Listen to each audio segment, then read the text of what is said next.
Hello friends, my name is Bella and I am exhausted from being unemployed. Do you agree?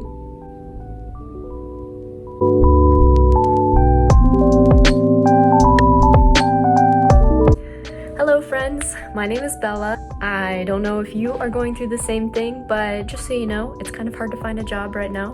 I just wanted to sit down and talk today both about my personal experience with this and then also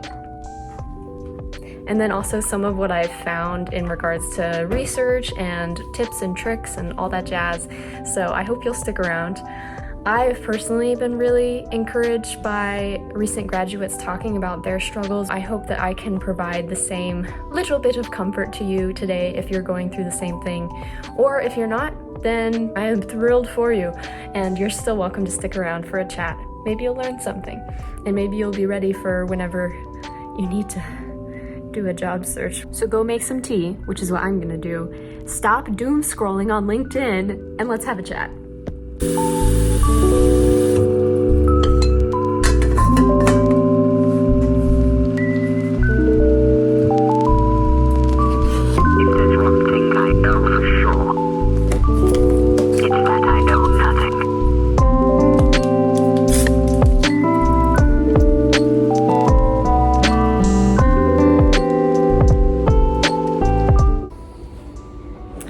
Alright, now that I have my tea, I am ready. I've split this video into 3 parts: the why, the how, and the hope.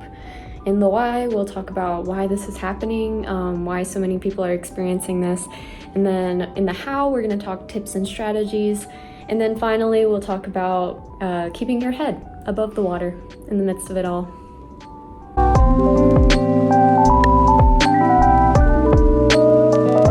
According to the Muse, job search fatigue is defined as typically a mixture of physical and emotional exhaustion due to the job search.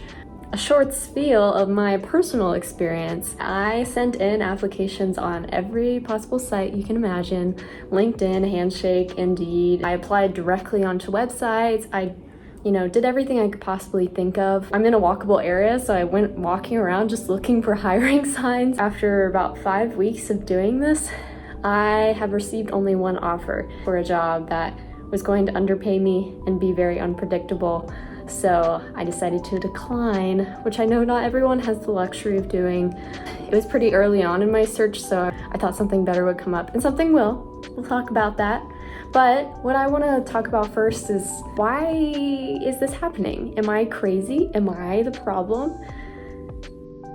I did some old-fashioned internet searching so you didn't have to, and I think I found some pretty good answers. Not that they're good as in like morally good, but I found some good, maybe satisfying answers, In a video by How Money Works, he explained what's going on in the economy that's creating all of these issues.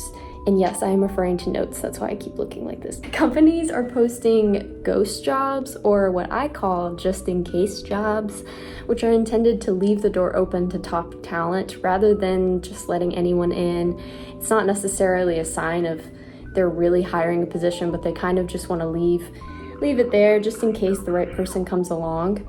And employers use this to be able to streamline the employment process to meet their needs, but applicants like myself or like you are left without a clue as to whether the job is real or we're about to get ghosted.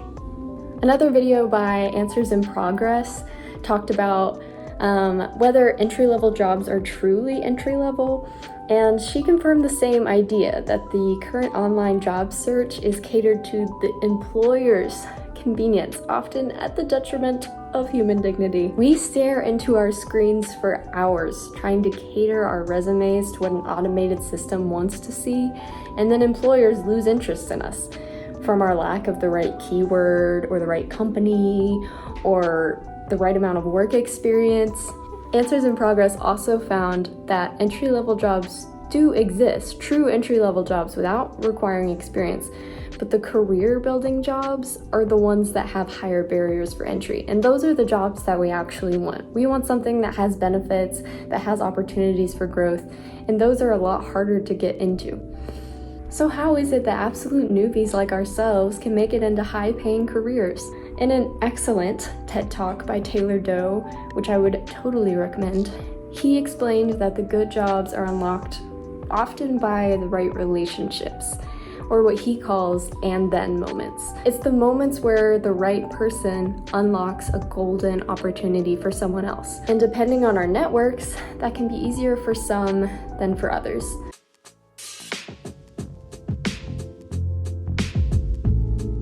Now that we've talked about the factors that contribute to job search fatigue, let's explore how to overcome it. And again, just like my last video, we are learning together, okay? The full definition by the Muse also includes this little tidbit that I want to go off of.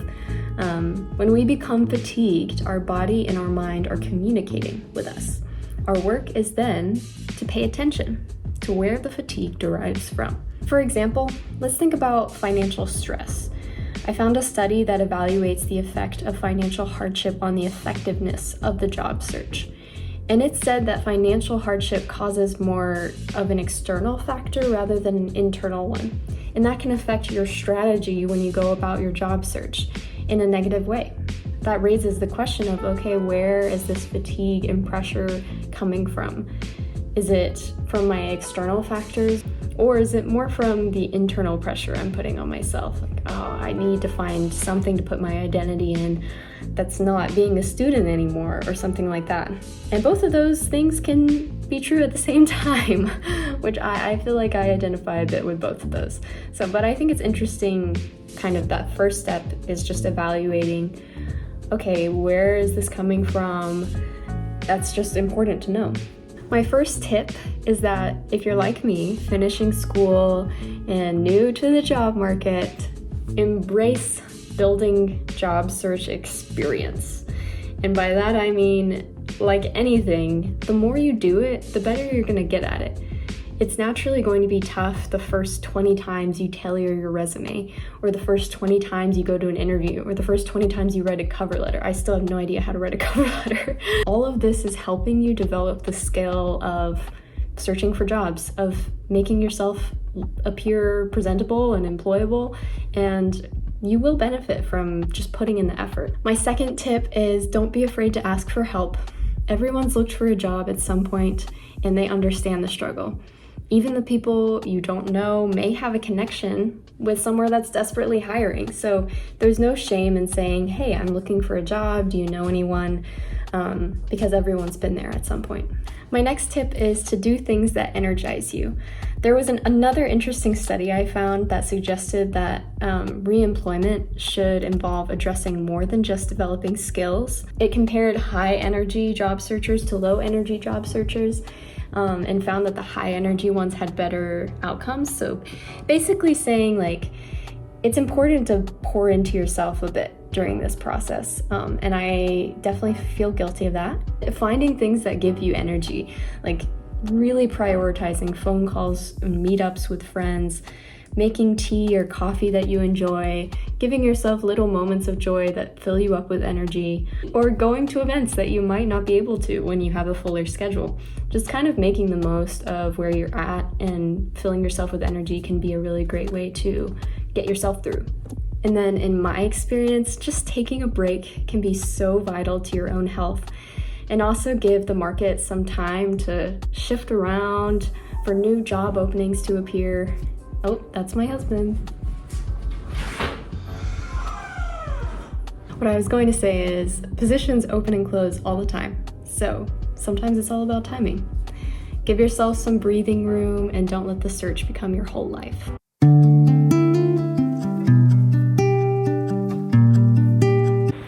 Wanda is here to assist. Don't lose hope. Don't lose hope. Don't lose hope. This won't last forever. There is a light at the end of the tunnel. I may not be able to testify to the light at the end of the tunnel yet, but I definitely will when it comes, and I know that it will. It will come. It will be okay. Ideally, work is something that's fulfilling and it provides financial relief, but it is not who you are. You were put on your earth for bigger things than whatever job you're gonna do, And though it is easy to start assigning your job as your identity, especially as a student who just stopped being a student, you're like, oh, who am I now? Guess I'm a part of the workforce. Just remember that you are a human being, not a human doing. You have a bigger purpose. If you have any advice to share or words of encouragement, I would love to hear them. I probably need them more than anyone. And I know that there's so much more to this than what I've just scratched the surface of. And so I don't know that that sentence really made sense, but you get the gist. There's so much more that I could have talked about. So any other thoughts you have, I would love to hear. Yeah. And that is all for today. Thank you so much for joining and watching this far.